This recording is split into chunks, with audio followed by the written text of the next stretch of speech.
This meeting is being recorded. Everybody, welcome to the March 3rd General Membership Meeting of the Harbordale Civic Association.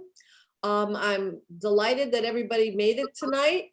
I would like just to acknowledge, before we get started, all of the members of our Board of Directors who work hard and go to extra meetings and go the extra mile to make this Civic Association work. And so I want to acknowledge Cindy Lowe, who is our Vice President. And then going down the line here, I want to acknowledge Carol, nope, not you. Pam Miller, who is a member of the board. John Z, who is a member of the board. Who else we got? We got Amy on the iPhone here. And we've got, do we have anybody else besides that? No, Amy. Okay, so those are three members of the board who go above and beyond, and I always want to acknowledge the people who work hard for the Civic Association. And individuals take particular projects and run with them, as you will see tonight. So it's not just a question of the board, it's a question of also the people who have a passion for a particular project and they run with it.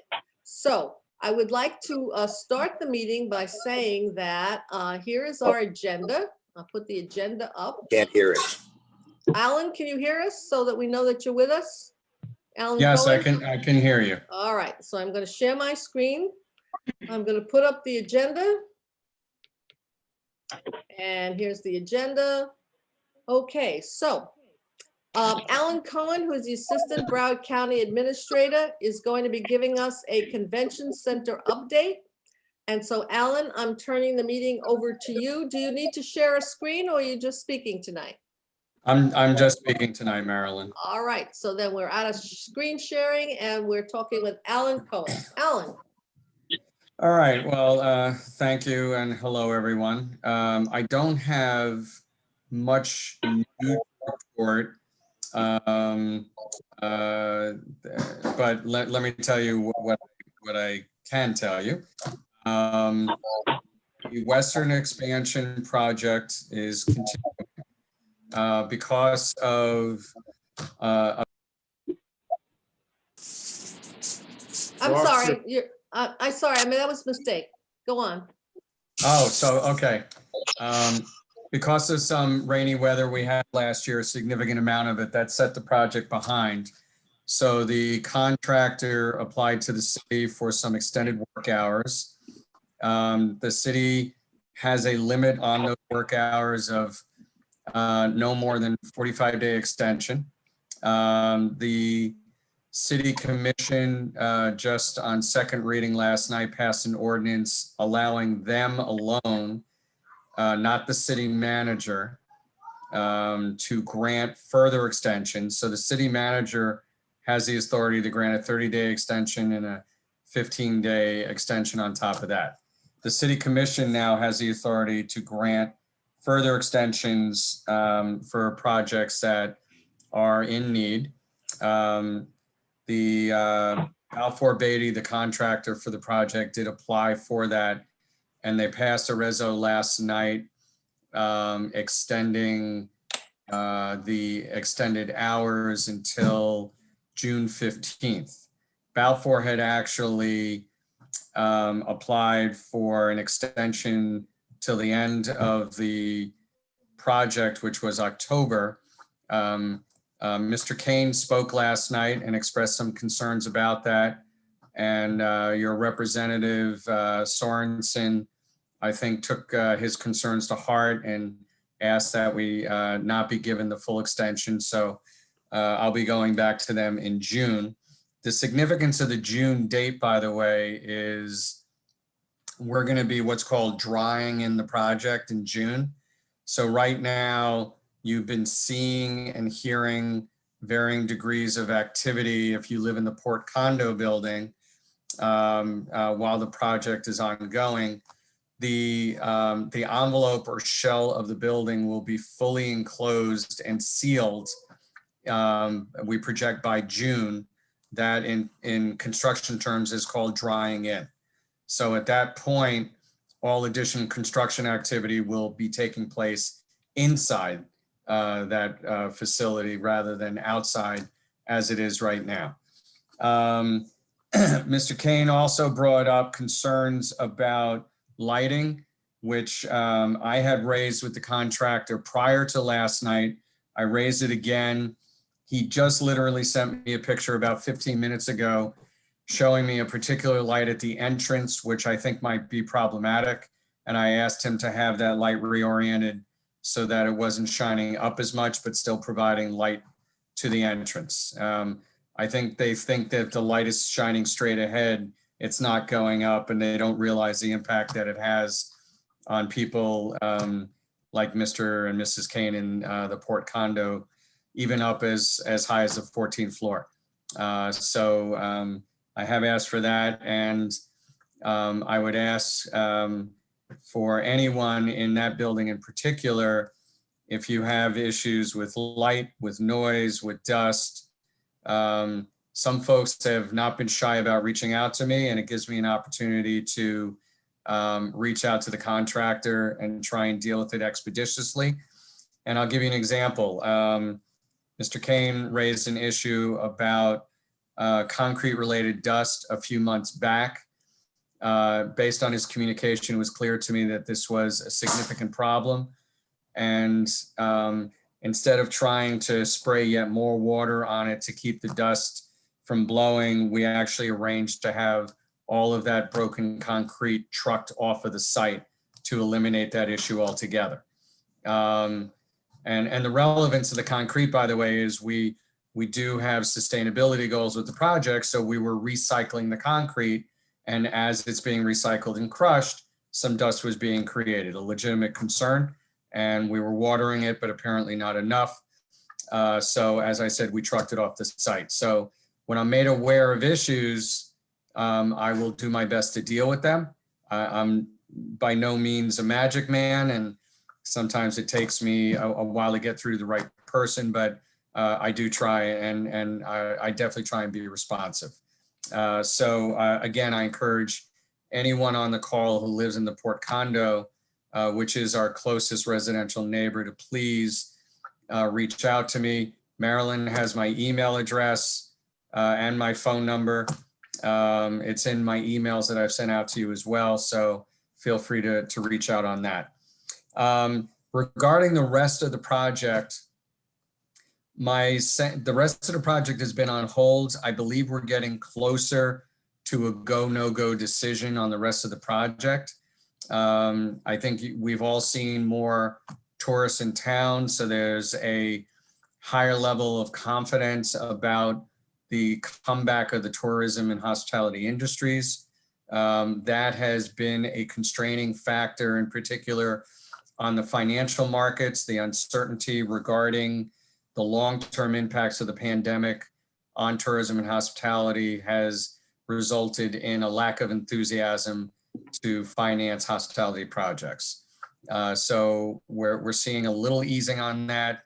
I'm seeing more enthusiasm, or optimism, I should say, in our government center, even amongst some of the naysayers. And I'm growing more hopeful that the rest of the project will get a go ahead at some point. When that is, I don't know. Let me see. In the meantime, what I can tell you is that we're bringing if the project does not get a go decision in the very near future, we are bringing an item to the board in the April meeting to move forward with some minimal landscaping on the site. So what we're going to do is hydroseed all the open areas and then put in some flowers and plants in some, particular designated locations. But if the site is not going to be an active construction site, we are committed to making it look a bit nicer than it does right now. If, on the other hand, we do decide to move forward with the construction, then that won't happen, because then we'll be staging for the other elements of the project. Let's see. I think that's it. Happy to address any questions, concerns remarks or otherwise? Alex, I'm shocked to see you raising your hand. Okay, Alex, I know you've raised your hands and there's a couple of other people who have questions. Could I just, before we start asking questions, could I sort of give a context to this discussion we're having with Alan? And this has to do with Robert, because Robert's been very involved in this. Alan, we have developed over the time a very, very good relationship with you, and you have been very responsive. So kudos to you. This, but this recent kerfuffle at the city commission over the amendment to the noise ordinance, which would allow the city commission to have virtually unlimited ability to modify the hours of operation and days of operation of construction projects, both public and private, okay? That ordinance change was precipitated, I am told by the city manager, by the request from the convention center for some more flexibility in their construction hours. Now, I'm perfectly happy to entertain a discussion about more flexibility for the convention center. But the way the city responded to your request was to propose and ultimately approve a change in the ordinance that affects the entire city of Fort Lauderdale, public and governmental projects alike, giving the commission, this commission and all future commissions, a virtually unlimited ability to modify the hours of operation of construction projects. So there was a concern on the part of not only Harbordale, but a Downtown Civic Association and other civic associations that this particular proposal and now law would have unfortunate unintended consequences. And I bring this up in relationship to the Cordova Boat Club project, where we have people on 15th Street who are suffering mightily from an extension of the operating hours of that construction project. So we have experienced with this more flexible and permissive ability of the city to extend the construction hours of projects. And so we were very unhappy, and we expressed that unhappiness to our commissioner, and I believe Juan is with us today. And he agreed that this was not a really good idea, and he worked hard to at least get it limited to governmental projects, because you could make the argument that there is a public purpose to be served, to facilitate. And he did bring that up last night. Yes, and he did, and he worked hard on it, but to no avail. I must tell you, to no avail. So now we have the thing, we have the new ordinance, and as soon as they passed the new ordinance, they passed your proposal, okay? So, you know, I would have thought that given the relationship that we had developed over the years, that you might have at least given us a heads up and come to us and asked us, or at least notified us that this was going on, that you needed this. And, you know, you make a persuasive argument. You need to get this project done in time for the boat show. And we all love the boat show, even though it drives us all crazy in Harbordale. I mean, because of the traffic, but everybody loves the boat show. And I just think it would have been nice had you come to us and given us a heads up on this.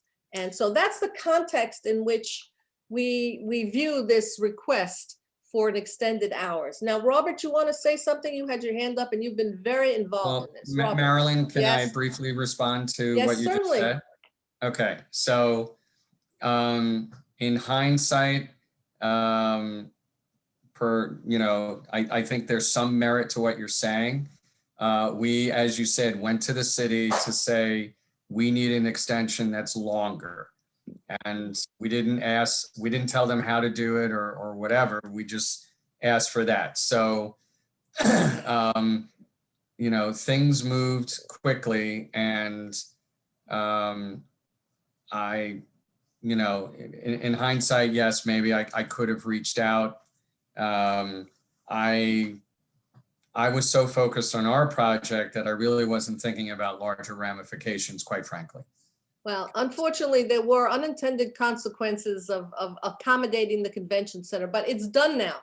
And, you know, But I want to say one other thing though. It's, and I'm going to put on my hat as a former elected official, is that this is not a power or authority that the commission has granted itself that it's going to take lightly, because, you know, whenever there's a project that's going to impact residents, they're going to think twice about it.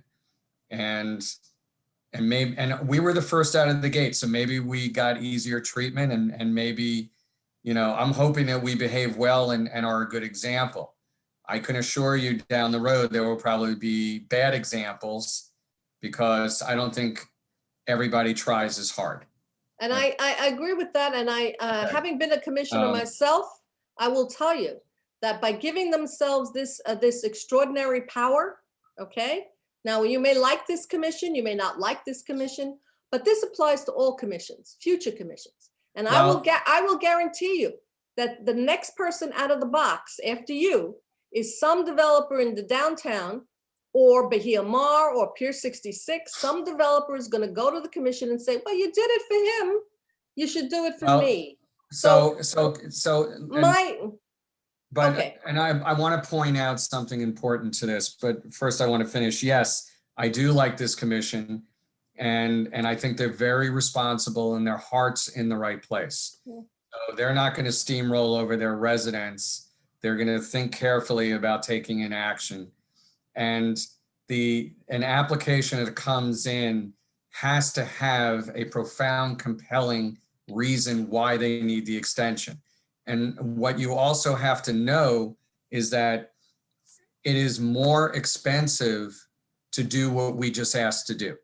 So we're going to spend more money because we're going to have to pay overtime. And I'm not, you know, I mean, we're doing this so that we open in time for the boat show to make up for the lost time with the weather. So I don't see every developer coming in and saying, I want to create a more expensive project and work these off hours. But there are going to be times when projects face crunches. Mm-hmm. Right now, as you know, the authority is already there for the city manager for up to 45 days. I don't know of, you know, I think very few projects would extend beyond that. But I understand the concern. And again, in hindsight, I wasn't thinking clearly, and you're right, I could have been a little more proactive, and I duly apologize. Apology accepted. Robert, you want to speak? Robert? Sure. First, let me start with the good side. Alan did get the hills, and they were significant hills of concrete dust moved, and that's good. I'll say that I have to go through the good, the bad, and the ugly. On the ugly side, the port condominium is really accumulating a lot of dust still. And Alan, I'm going to put you on notice that I know that you have an open invite, and I need to get you into my condo to show the dust accumulation. But it's affecting greatly the south wall of the port condominium, and I think the east wall. But we'll get to that.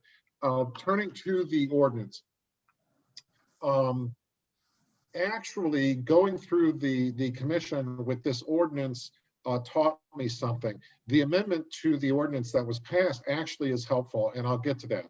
But there's a couple things. First, the regular time hours for construction are still in effect, which is Michelle, 8 a.m. to 7 p.m.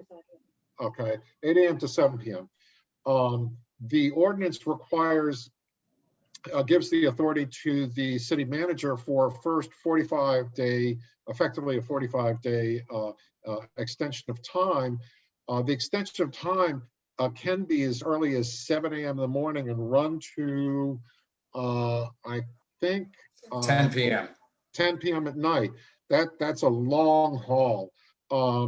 And I want to tell everyone on the call here that several of the commissioners said 6 a.m. in the morning is really, really early to start them dump trucks and concrete mixer.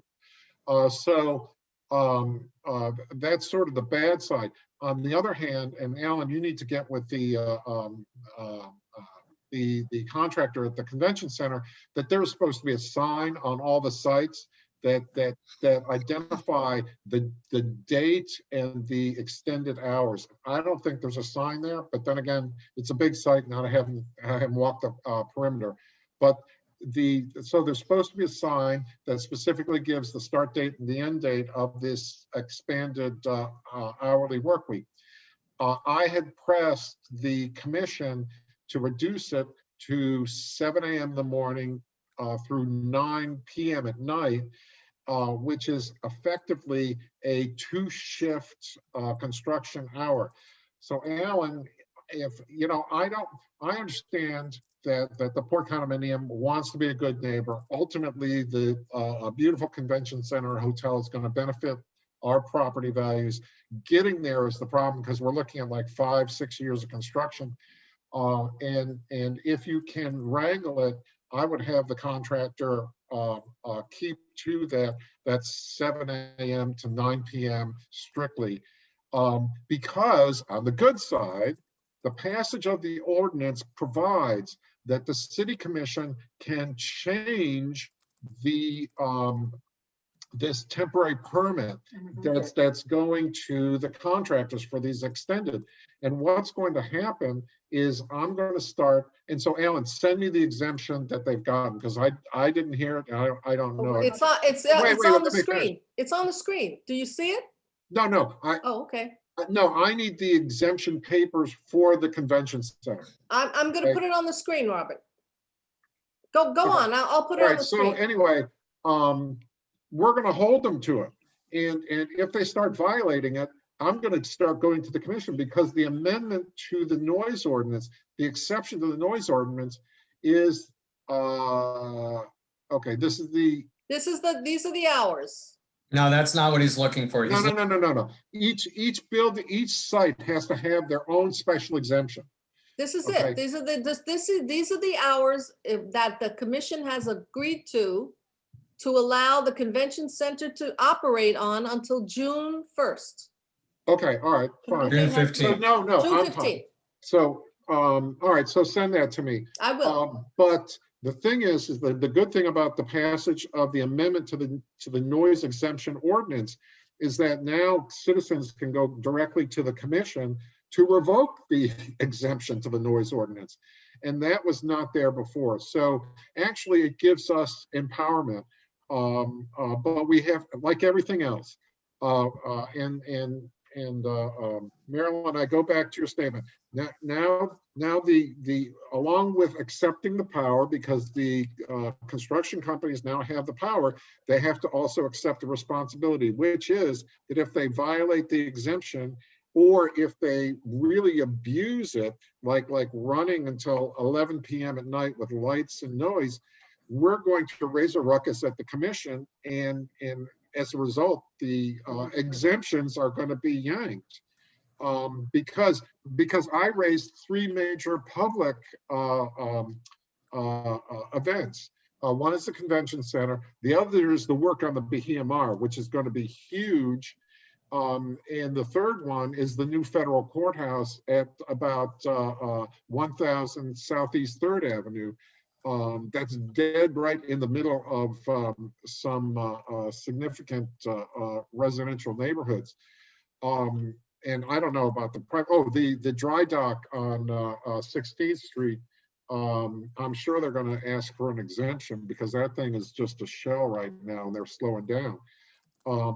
But remember, Alan, that you know, if they're going to be a good neighbor, and that's why I proposed that's why I proposed 7 a.m. to 9 p.m. because I thought that was more reasonable if you're going to give an exemption, rather than 6 a.m. to 10. But whatever. Well, so let me, Robert, let me tell you what we plan on doing, because we're trying to run 2 8-hour shifts. So we're likely going to do is have people start reporting the work at whatchamacallit, I think 6:30 but they're not going to be, they're just going to be coming in and, getting their equipment set up or whatever. No construction work would start until 7. And then that shift the 2 shifts would switch at, what's 8 hours after 6:30, Robert? 2:30? 2:30, yeah. 2:30. And then the next shift would work until 10, and then just put away their equipment and whatever, in the last half hour. Right. We might overlap them if we have to. We're not excited about being out late.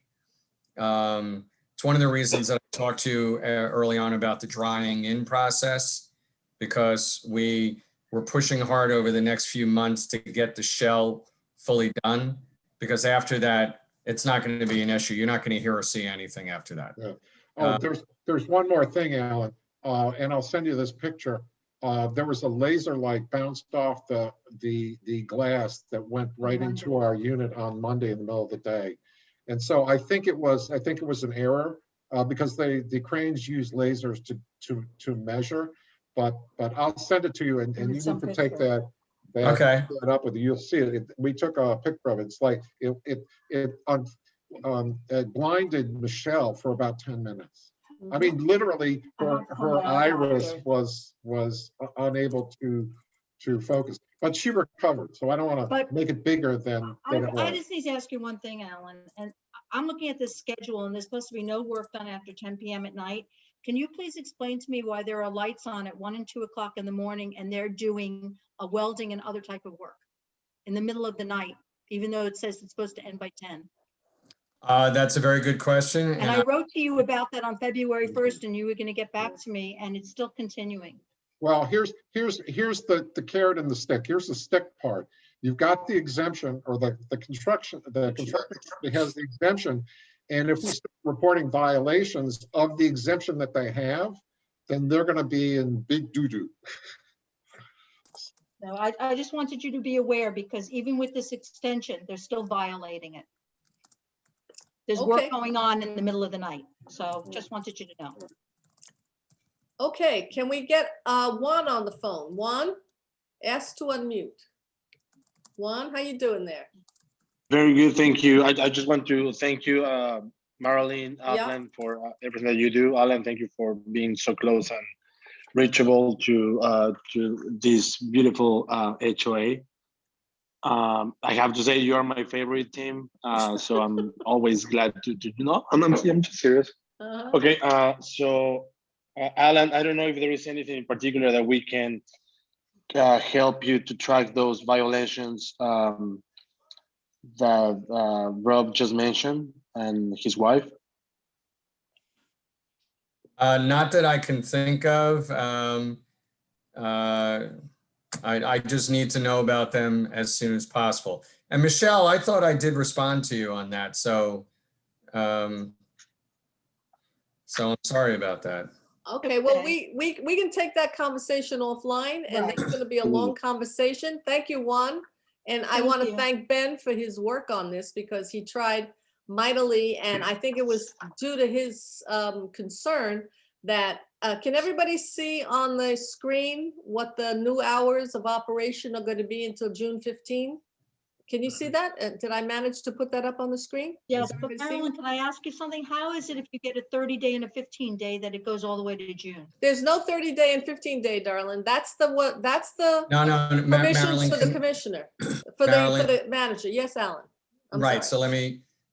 So the ordinance provides for now different allowances. Right. You can go to the city manager and get a 30-day extension. The city manager can further extend that another 15 days maximum. If you need an extension beyond that time period, you then have to go directly to the city commission, and they can extend beyond that period of time. Correct. I don't think they're going to entertain any extension requests until you go to the city manager first for the initial extension request. Well, let's hope so, because you already had a city manager extension, didn't you? Yes. Right, and so the Well, Cordova we're finishing next week is the end of that. right, and the Cordova Boat Club has already got a city manager extension. I guarantee you that they're going to show up and ask for a further extension, which the commission will determine on the merits whether or not it's a good idea. But I will tell you that the people on 15th Street are very, very upset about the conditions over there, the working conditions and the hours of operation. But these are things that we have to work out. We will work them out, and as good neighbors, we will try and come to some reasonable accommodation, because, you know, these are businesses in our community. Once they're built, they're jobs, they're the tax dollars, and there's a lot of, you know, good things about having these projects done in an expeditious manner. It's just that the immediate neighbors are the ones who suffer, and they're the ones who need to be heard, because No, and you are completely, they take the burden for everybody else's benefit. yeah, and you're completely right, Marin, but I can only speak for Commissioner Sorensen. I mean, you know, our communication is as direct and transparent as possible. So we got your back, and we try to communicate your interest and your concerns, but it's obviously up to the rest of the commissioners and the mayor about the final decision that might affect Right. not only you, but the entire city. Okay, all right, so then that's the situation with the hours of operation.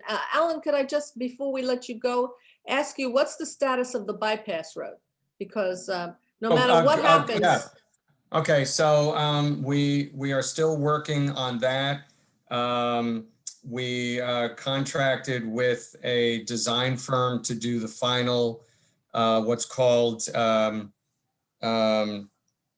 PDE, which is Planning, Design, and Engineering Study, which is necessary before the road work is actually done. We expect road work to commence sometime after July, probably late fall into the winter, maybe.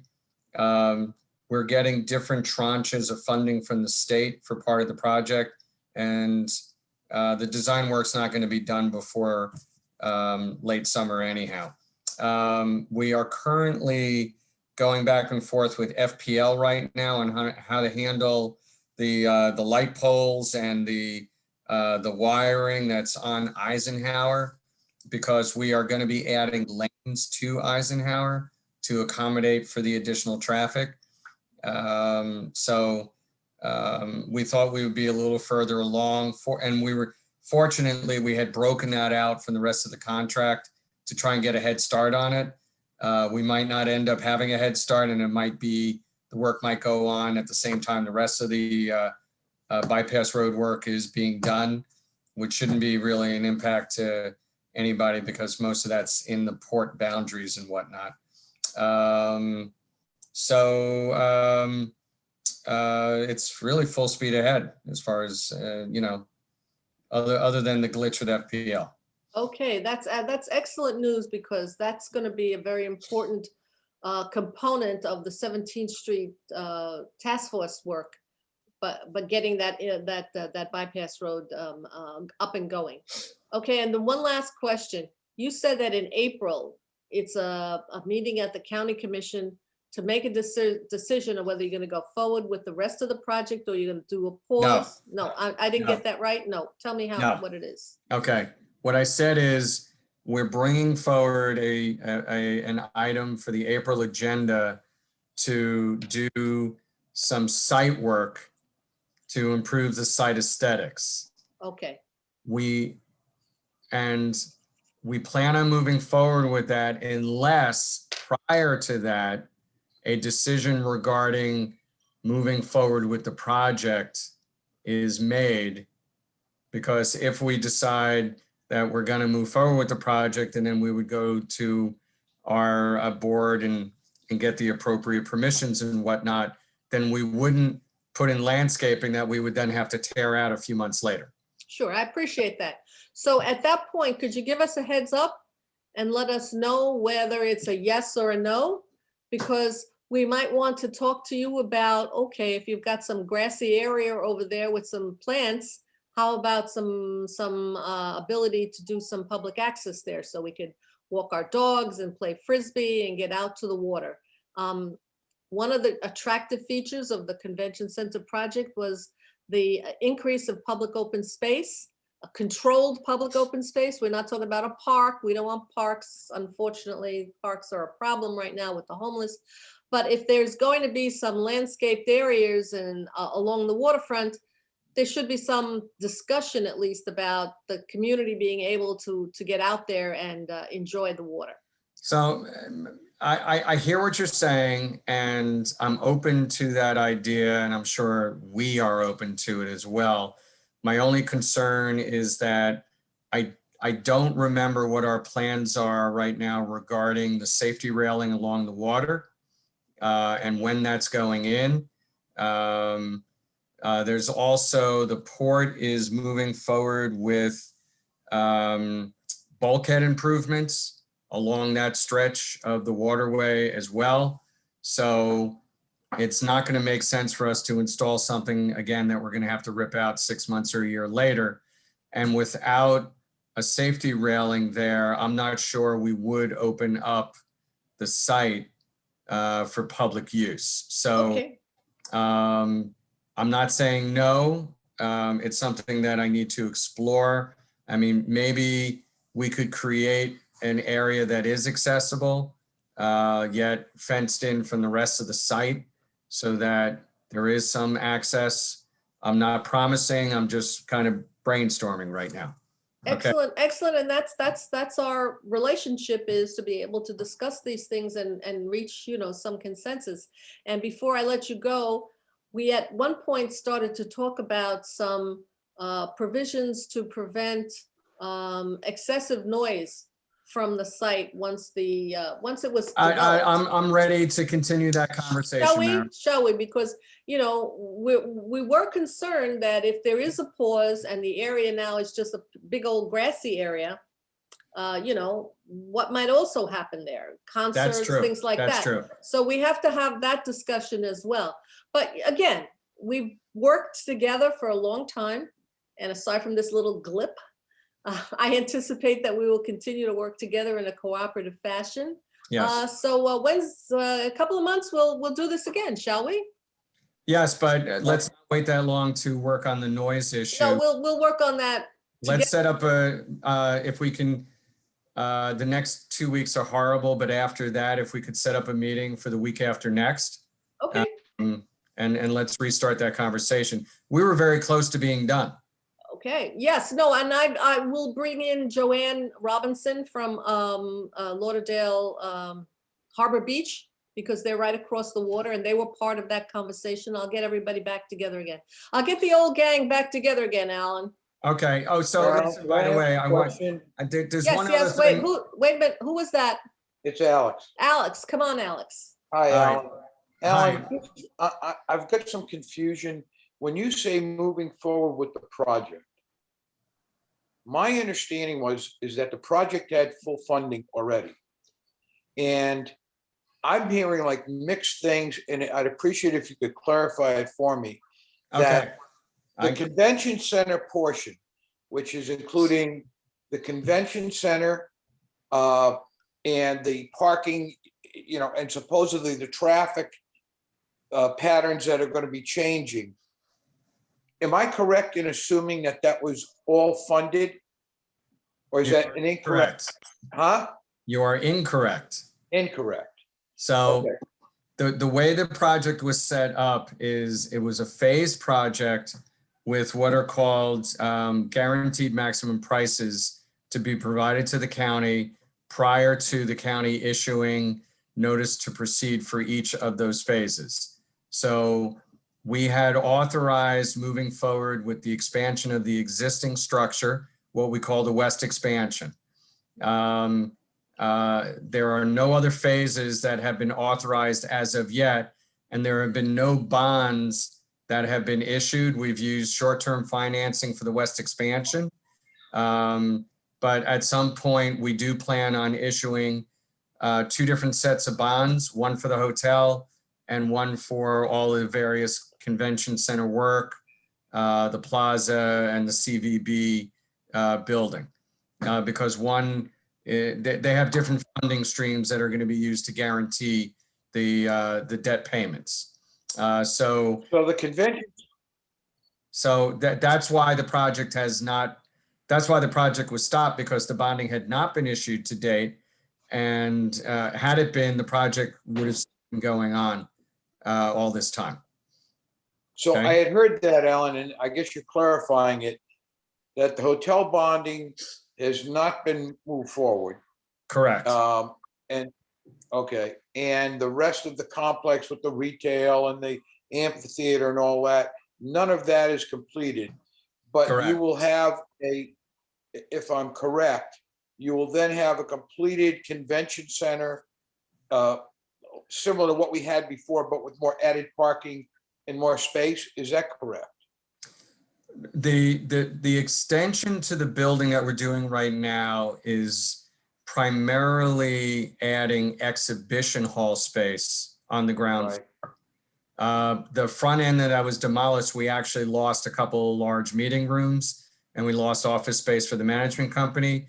That was supposed to be replaced and will be replaced when we do the east expansion, which will be a new standalone building that will go east of the building, going towards the water where Terminal 1 used to be.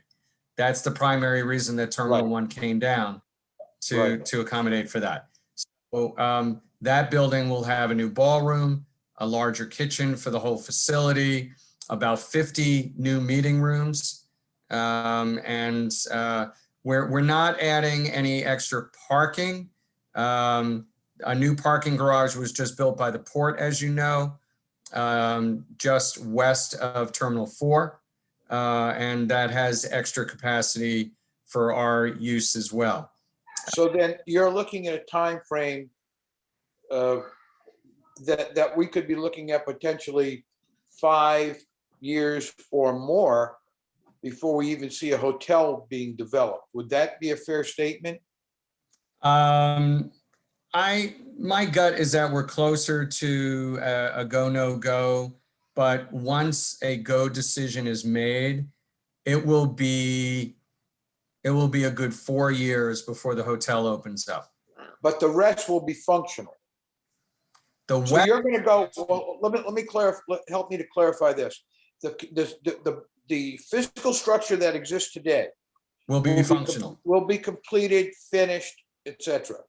Correct. Then is the next phase of that going to be the east portion, or will it be the hotel? I don't know yet. Oh, you don't know. Okay. No, because that's tied into the funding decisions. Okay. Well, thank you for clarifying. Marilyn, Yes, dear.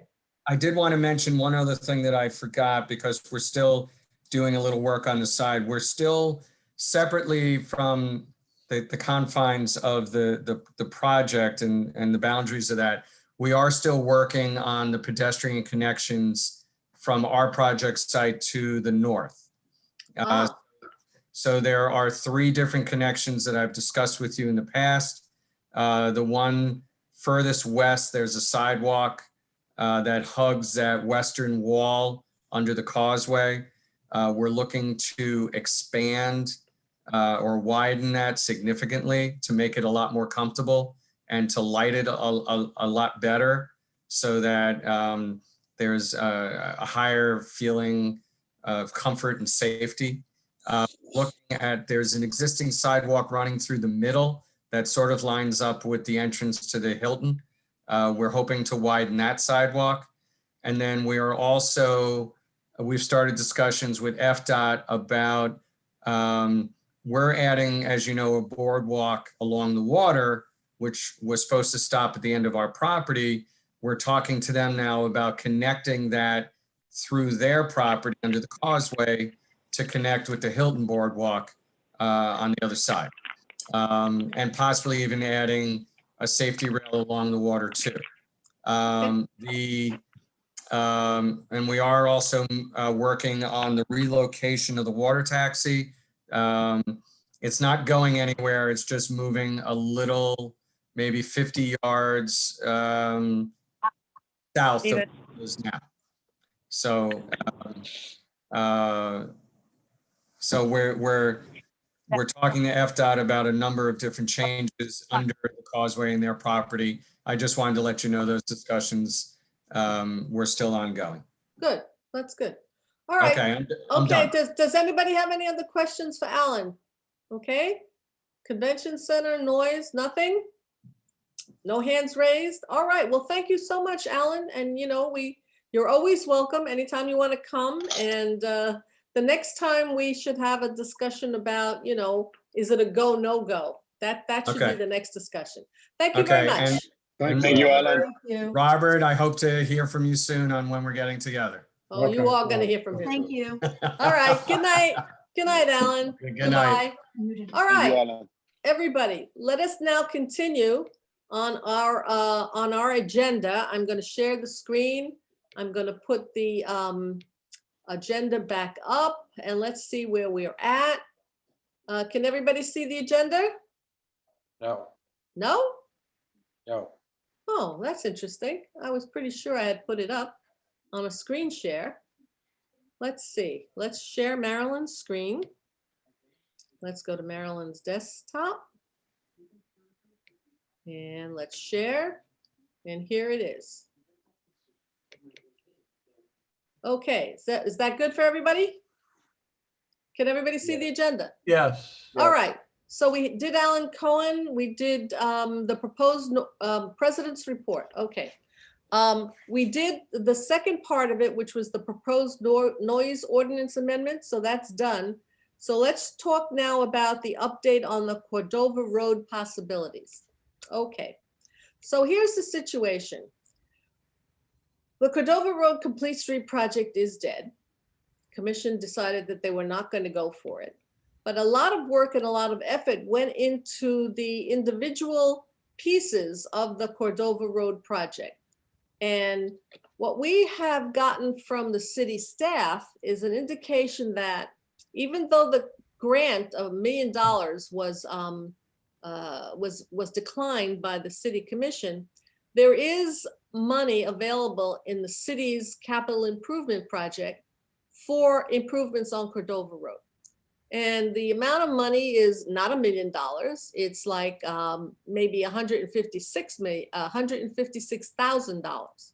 So it's not a lot of money, but the money is there and it needs to be used because if you don't use the money in the city budget, it tends to get dissipated into other projects. So the city came to us and they said, look, we can pull out various pieces of the Complete Street project, some that had more support than others, and we could move those forward independently of the Complete Street project. And the three pieces that they described to us that were possible to move forward independently are as follows, okay? Potential revised project discussion, okay? Number one is a potential pedestrian island, crossing island with rectangular flashing beacons. This is the idea of putting a median in the middle of Cordova Road by Southport Shopping Center, where everybody crosses over into Winn-Dixie. There is room for a small median in the middle. They just shrink all the roads, the lane sizes a little bit, and they put a median in the middle. With a crosswalk and flashing lights, et cetera, to provide a safe pedestrian crossing at that particular place. This has not got anything to do with a raised median in the middle of the street, you know, which eliminated people getting in and out of the shopping centers. This is just a small little island in the middle of the road where people can cross and shelter as they're going across the street. That's one thing that could be done independent of all of the other stuff. And the benefits, the cost of that would be about $100,000. That would use up $100,000 to do that small piece of the project. That's a possibility. The second possibility is to implement the dedicated right-hand turn on Cordova Road. Again, not talking about an island in the middle of the road. We're talking about just paint on the street, paint. And paint on the street would allow us to have 3 lanes going southbound. One is the dedicated right-hand turn, one is straight into the shopping center, and one is the dedicated left-hand turn onto 17th Street. That would make only one turn, one lane coming in on Cordova Road going north. But when you get past 16th Street, it's the same 2 lanes. So it's not eliminating any lanes further north on Cordova Road. That particular project, if you just did that independent of everything else, would cost about $80,000. Okay, so keep that in mind. That's number 2. Number 3 is doing the raised intersection at Cordova Road and Southeast 15th Street. And in addition to doing the raised intersection, which would be exactly like the raised intersections we have on Miami Road and Southeast 10th Avenue, we would include sidewalks on the northeast corner where there are no sidewalks now. There's sidewalks on three parts of that, 3 sides of the intersection, but there are no sidewalks on the northeast corner where the Lauderdale Harbor sign is. Everybody know where the Lauderdale Harbor sign? There's no sidewalks there. And because there's no sidewalks there, we can't have crosswalks.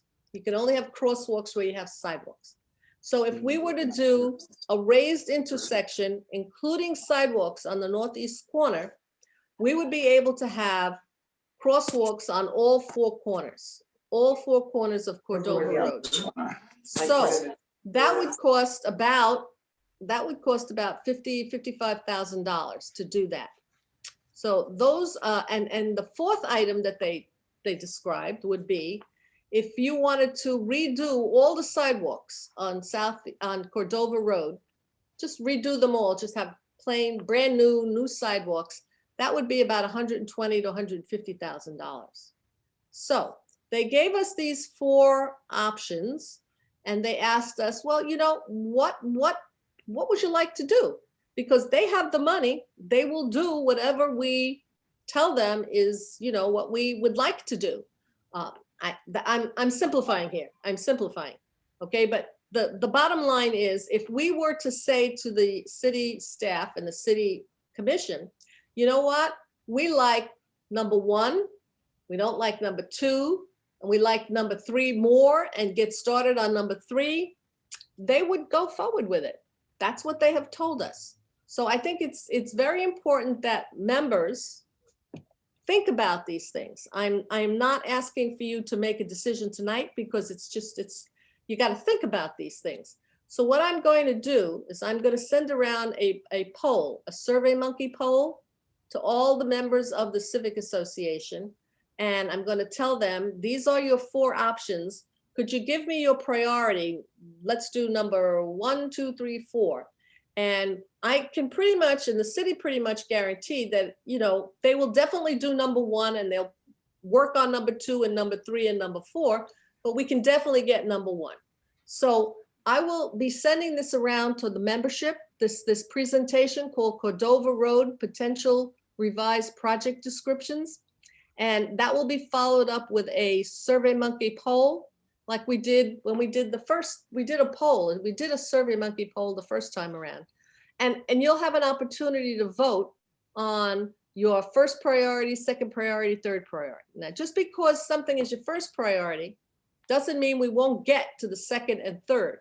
It just means that we'll get the city started on the first priority while they continue to evaluate and work on the second and third and fourth priorities.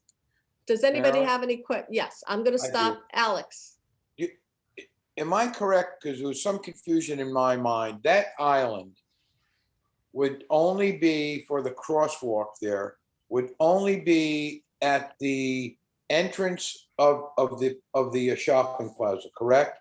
It would- So you would still have the ability, if you were heading south on Cordova, you would still have the ability to then head east on 16th Street. Is that correct?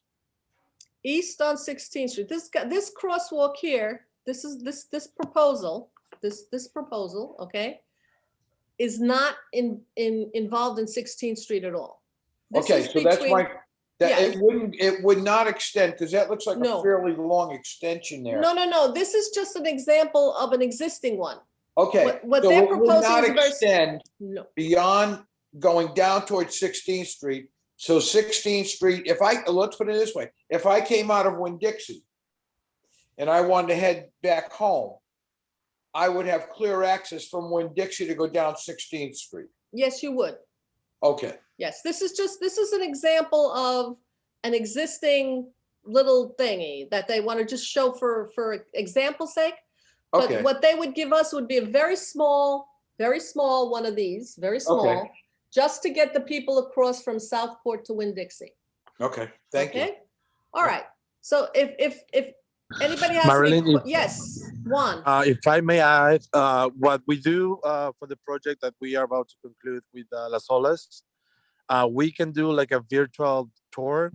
I don't know, maybe Karen, you, our new Daisy, myself, kind of like maybe show a video where people can actually see more than the examples what will be our options to let the city know what are your preferences. That would be excellent, Juan. I mean, I am going to be sending this around to all the members. And if there's a little video, that's even better. Okay? If Yeah, you that's can- just yeah, an idea. fantastic. We could do that. That gives Yeah. people more information about what their options are. Correct. So I just want to tell everybody that we had a board meeting to go over these options. And I had invited to that board meeting Jack Lose, Buddy Sherman, John Mildridge, who's the attorney for multiple property owners on Cordova Road. I invited them twice. I sent them text messages. They didn't come to the meeting and they did not participate, which is not a good sign. I will not give up on them. I will continue to present these options to them and ask them for their input. But at some point, we have to be able to say to the city, the Harbordale Civic Association wants you to do the following, pursue the following. Yes to this, no to that, whichever one we all agree on is our first priority to do. And we are making every effort we can to engage the property owners. And we'll continue to make every effort we can to engage the property owners in this discussion. Because you remember the last time around, one of the problems with the project, among many problems with the project, was that the property owners felt that they were not adequately consulted. So we're not going to make that mistake again. We're going to try our best to work with all the property owners, even if it means we have to go and have, breakfast at Buddy's and sit in the tables there and, waylay him and talk to him, which Cynthia and I have done on multiple occasions. And we'll keep doing that so that we will be able to say that we made every effort to involve the property owners in this discussion. So if nobody has any, I don't imagine that we have questions right now because you haven't had an opportunity to look at this. So I will send this around to all the members and maybe we'll even have another meeting before we do the poll, maybe another meeting, and we'll get an opportunity to kick some ideas around. Okay, so that's that item on the agenda. And what's the next item on the agenda? Next item on the agenda is Treasurer's Report, see the attached. Well, I will tell you that Cindy's husband, Tom Lull, Treasurer Extraordinaire, is like looking after your money like it was his own. And she will tell you that he is very frugal with his money. So we have, oh, there's Tom. Tom, do you want to say something? Ask to unmute, Tom. Tom? Okay, there we go. There The you go. operating account stands at $11,162.86. And our alternative checking account is at $13,183.29. So that's the balances as of today, actually. Thank you very much. Thank you very much, Tom. Appreciate it. And I want to let you know that, I want to let everybody know that we currently have 33 paid members for 2021, which is very close to the number of paid members that we had last year. We do have a mailing list of over 250 people, some of whom are on this call right now who are not members. And I would urge everybody who calls in and asks for permission to join our meetings and asks us to work on their behalf, especially the people on Southeast 15th Street that we've been working very hard with code enforcement to get them some relief, to join the meeting and join the association. It's not that we need the $15, because if everybody pays their $15, it's not enough to run this organization. Between the domain name and the web page and the signs and all of the things that we have to pay for, membership doesn't pay for that. You know what pays for that? Green Your Routine and all of the money that Carol Seroto earns us. So Carol, you're up. You're the next person on the agenda. Carol Seroto, Recycling Audits. Carol. Oh, let's make sure I have unmuted Carol. Where's Carol? Carol, unmuted. Wait a minute, hold on. There you go. You can unmute yourself, Carol. Okay. I don't see myself, but anyway, We can see you. okay, great. We have 6 potential participants in the 15th Street cleanup on Saturday the 13th, starting at 9 a.m. We should be through in about an hour and a half to 2 hours. So those 6 people, if you promised you'd go, we'll be happy to see you there. We're going to meet at Harbordale Elementary School parking lot, the semicircle parking lot. And I've sent you all things that we have, and bring your water, your coffee, your sunblock, and your hats.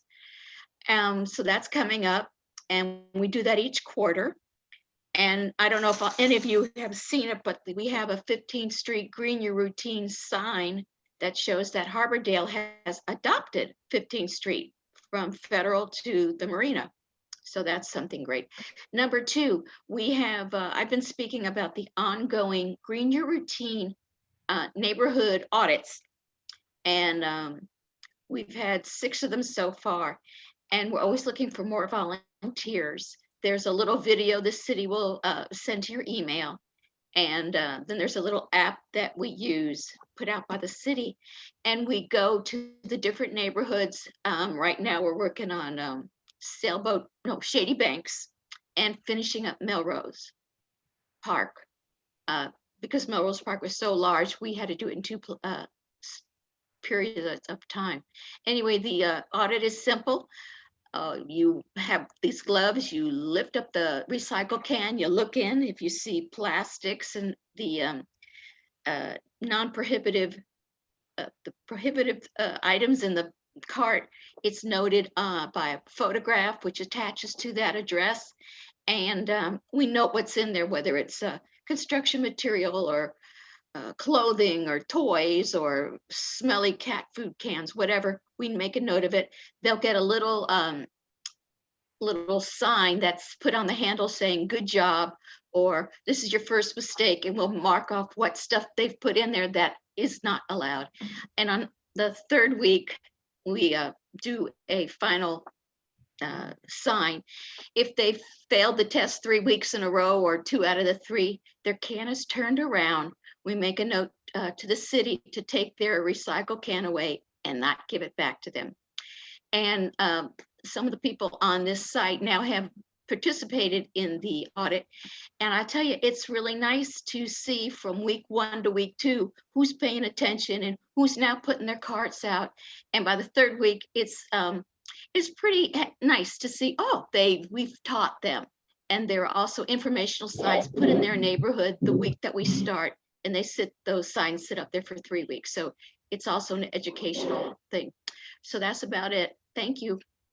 Okay, And I must say, I've done one of these. I did it with Vicky Eccles, and we did, what did we do? Did we do Shady Banks? River Oaks.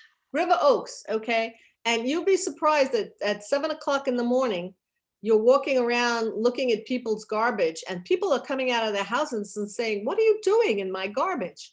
And you get to engage with people and tell them, this was a mistake, that was a mistake, but you did good on this. And they really are appreciative. We never had a bad reaction from any of the people. They were anxious to know what they were doing wrong and how they could do better. And the best part of it was on the third week, when you got to somebody who was failed the first week and failed the second week, and they got it right the third week, they were like delighted. You'd say, "Okay, good job, yay, yay." And everybody was so happy. It's a happy thing. And if you're into recycling, okay, if you're into saving the planet, this is something that will make you feel good and doing God's work. So get in touch with Carol. Go to harbordale.org, contact us. There's a contact form there that says, I am interested in participating in Green Routine. Put your name in, let Carol know that you're interested, and she'll get in touch with you directly. Okay, thank you very much, Carol. Okay, old business, Southeast 10th Street Avenue planting plan. For this, I'm going to Cynthia. I'm going to Cynthia because she's like Miss Butterfly Garden. Well, And then Scott, if he's on. I don't know if he's on. Is Scott with yeah, us? I think Scott's with us. I hope he is, because again, since Oh, my there he is. since my accident, I must say, and then I had another medical issue that was very urgent this last month. So I have not been able to walk or do much, but I've been in touch often with Scott and Bob Dugan and some other people on the 10th Avenue strip. And it seems things are going along. There's been conversation back and forth between David Mancini's guy, Rob, and Bob Dugan, Scott, and myself regarding, finalizing the plants we're putting in with the costs. We, as a civic association, have not tentatively, but we've discussed, putting in some funds to make the strip look better. And by that, I mean maybe getting larger plants or getting, more importantly, getting Florida native plants, especially. We really want to make this an outstanding alley of native trees, native plantings that will encourage pollinators and butterflies and birds and whatnot. And it's just, all in all, it'll be better. It'll reduce water. It's just a great thing, and it would be a wonderful thing if we could start introducing back these Florida natives. As far as the butterfly garden goes, they've sodded it, which looks nice, but again, I'm very, I'm still not walking without my walker or a boot. So it's difficult. I'm a little tentative about walking on the gravel there, but I'm going to really start now. I'm going to be in touch with Joan Starr from Snyder Park Butterfly Garden. And I want to take some measurements, and then we'll go forward. She has some plants started already. At some point, and again, this is a bit in the future, but since the city's not going to have their first citywide tree giveaway this year because of COVID, we can still, as a civic association, have our own tree giveaway. So maybe we'll kick off by doing a little tree giveaway at the butterfly garden area. We could, ask for membership at that time as well. But the thing is, we would be able to get some trees, and pretty much to our choosing, that could go into the butterfly garden as well. So that's a little plan. It's in the back of my mind, but something that I think will be very advantageous to everybody that participates, but particularly the butterfly garden. Okay, So thank you, Cindy. You're Miss Butterfly. We're gonna have a plaque there for Cindy the Butterfly Lady. Scott, No, do you I want to add anything? I just want to have a bench and a Harbordale notification that Harbordale put this together. Okay, Scott, do you want to add anything? I just want to make one thing just clear to everybody that's listening. We did put together quite a diverse list of plants, most of them native. Our wish list included some sort of pretty mature things, and it does look like they're going to be too costly. And kind of the direction that we're heading is, instead of going with less costly non-natives, that we're going to reduce the size of that. So we would ask that if we move that direction, that people have some patience. And in a few of the plants, we're going to have to give them a year or two to grow and get established. And I just want to set everyone's expectations that, you know, to get all these diverse natives, we are going to have to cut back a little bit. That we're looking to do that on plant size. So patience pays, hopefully there. Okay, and I want to let everybody know that we have in our budget an allocation of $2,000 for our Tremendous program. For those of you who remember our Tremendous program, which we haven't used in a couple of years, but we have already set aside that money in the budget, and we are willing to add to the plan to build this very beautiful avenue, 10th Ave, Southeast 10th Avenue. So all the money that we're working at so hard through Green U Routine and audits and whatever things that we're doing to earn those dollars are going directly into the improvements in the neighborhood. So remember that when Carol asks you to volunteer for a Green U Routine project, that translates directly into an improved environment on Southeast 10th Avenue, the monuments, the signs, and things like that. The money goes directly to all of those improvements in the community. Okay, well, thank you. Yes. Marilyn, I just want to say one more thing. I get a lot of questions since I'm on 10th Avenue and people see me outside a lot is, you know, what's happening? It's been kind of stalled recently. It's been quiet. After they put the grass in, they've got mostly dirt and all the rock put in some of the areas in the median where we won't be putting plants. But we have one more area that we're still questioning. And we will be putting, hopefully get moving ahead with the planting soon. And in addition to that, we're also working on, I am told that they're going to repave at some point too. People have been asking, you know, what's going on with that? That'll put the speed humps back into place and, you know, make 10th Avenue a little bit smoother for vehicular traffic. It's pretty bumpy right now. In addition to that, there's a lot of temporary signs.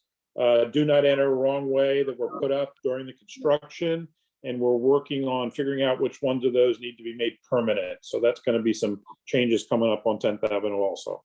And I want to thank the people on 10th Avenue for their participation and meeting with the city staff to go over that. That takes a lot of time and energy, and you got to give the people on 10th Avenue credit for the amount of time and dedication they're putting into this project. I think I heard Anya. Anya, was that you?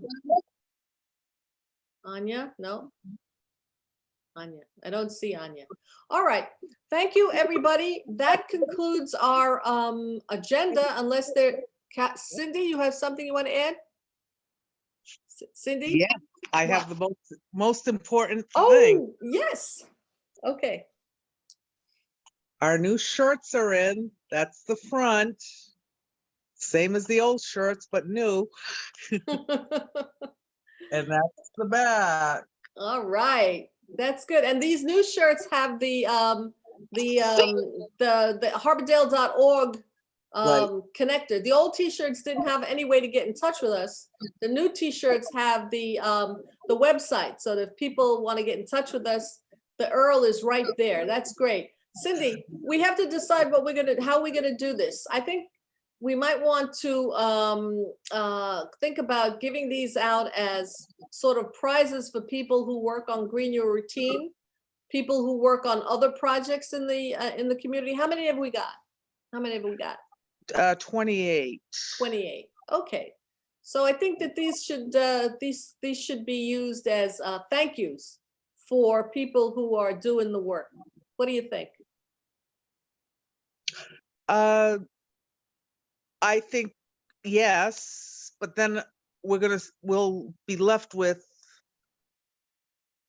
a number of shirts. So maybe we should do that, and then first come, first serve members. I can get more as well too. I Mhm. mean, we All can get right. more, but and then I thought if people, if we did do that for our paid up members, maybe I could give my number and people could text me with their name and size, and I'm here because I really can't go out much, and so they could come pick the shirts up.